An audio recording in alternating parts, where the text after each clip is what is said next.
में जो जिलाधिकारी के न्यायालय में चल रहा है, क्या कुछ हुआ आज? देखिए, आज चूँकि जनपद जौनपुर में और जनपद जौनपुर ही नहीं पूरे हिंदुस्तान और पूरे उत्तर प्रदेश में भ्रष्टाचार बहुत चरम पर है।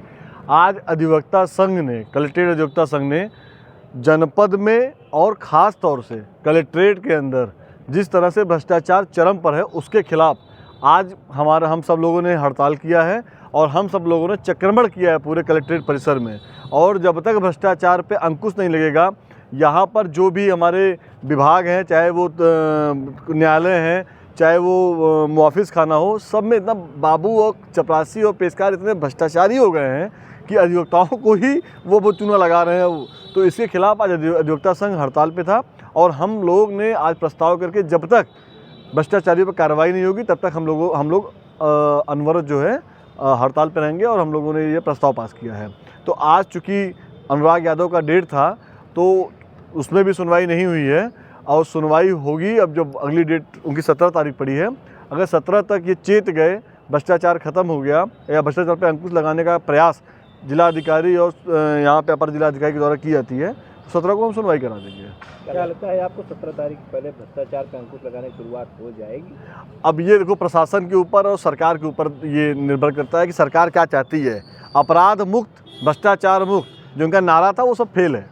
उसके खिलाफ अधिवक्ता जो है आज एक साथ खड़े होकर और पूरे कलेक्ट्रेट में सब लोगों ने चक्रमण किया है और आज जिलाधिकारी से मांग की है कि भ्रष्टाचार को खत्म करिए वरना हम न्यायिक कार्य नहीं करेंगे। क्या लगता है कि सदर तहसील में पूरे 1 साल प्रकरण चला, बावजूद उसके अब डीएम कोर्ट में आ गया, क्या लगता है कि ये भी बहुत लंबा लिंगरान होने वाला है? नहीं, लिंगरान नहीं हो पाएगा क्योंकि वो चले गए हैं अपर हाई कोर्ट और हाई कोर्ट में जाके उन्होंने एक डायरेक्शन लाया है कि जब तक, उन्होंने कहा स्थगन मांगा है उन्होंने, जो आदेश हुआ है तहसीलदार के यहाँ से कि जब तक जो है स्थगन आप बरकरार रखिए।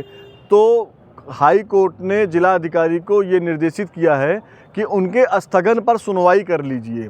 लेकिन एक बात ये तय है कि उनके स्थगन जो प्रार्थना पत्र है वो जिलाधिकारी के यहाँ 1 भी मिनट टिक नहीं पाएगा। अगर वो फाइल पेश होगी तो निश्चित रूप से मुझे पूरा यकीन है कि वो तुरंत जो है खारिज हो जाएगा। जिलाधिकारी के यहाँ भी कई तारीखें पड़ चुकी हैं, अब तक परिवार भी न्याय की आस में अभी तक बैठा हुआ है। देखिए, ये जो SIR का मुद्दा चल रहा है, चूँकि SIR सरकार का तो बहकाने वाला मुद्दा है, जिस तरह से SIR का बहाना करके लगातार न्यायिक कार्यों से लोग विरत हैं, चाहे वो हमारे लेखपाल हो चाहे कानूनगो हो, सब लोग SIR का बहाना लेके और सब जो होना है वो तय है।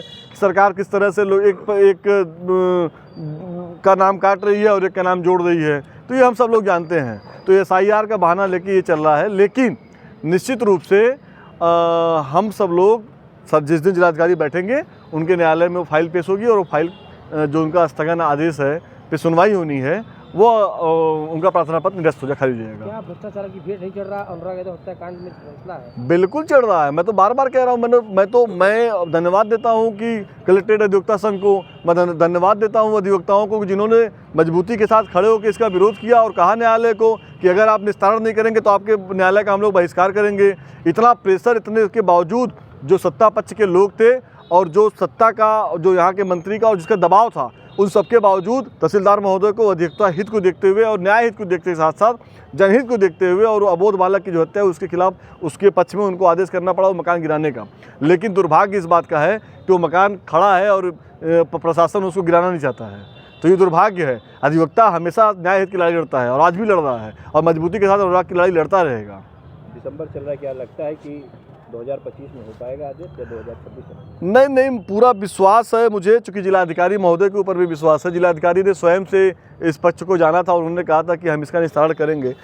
अब चाल चरित्र और चेहरा जिलाधिकारी का आप सबके सम्मुख है। अब वो तय कर लेंगे कि अगर उनको गिराना होगा, अगर वो निश्चित रूप से न्याय के साथ होंगे तो अनुराग का मकान गिरा देंगे। उन्हीं के न्यायालय में मामला लंबित है और मुझे मैंने उनसे उस दिन कहा कि साहब इतनी लंबी डेट आप क्यों दे रहे हैं? 10 तारीख जो आज की डेट पड़ी है तो SIR का बहाना करके वो लंबा डेट पड़ गया। चूँकि हाई कोर्ट से डायरेक्शन भी है, वही लोग डायरेक्शन लेके आए हैं तो उसको सुनवाई करके अविलंब उस पर कार्रवाई करना चाहिए। लेकिन अब चूँकि आज डेट थी, अधिवक्ता हड़ताल पे है, इसलिए हम सब लोगों ने उसको आज नहीं सुनवाया है, उसमें डेट पड़ गई है। उम्मीद लगाएं 17 तारीख को निश्चित रूप से अगर कुछ इनके जिलाधिकारी के द्वारा कुछ पहल होती है, जिलाधिकारी के द्वारा भ्रष्टाचार पर अंकुश लगाने का कुछ प्रयास होता है, अगर उसको दिखता है हम लोग को सम्मुख कुछ आता है कि उन्होंने कुछ कार्रवाई की है भ्रष्टाचारियों के ऊपर, या जिस तरह से इनके बाबू, चपरासी और सब लोग जिस तरह से भ्रष्टाचार के आंकड़े में डूबे हैं, अगर उनके ऊपर कोई कार्रवाई होती है तो निश्चित रूप से अधिवक्ता संघ इस पर सोचेगा।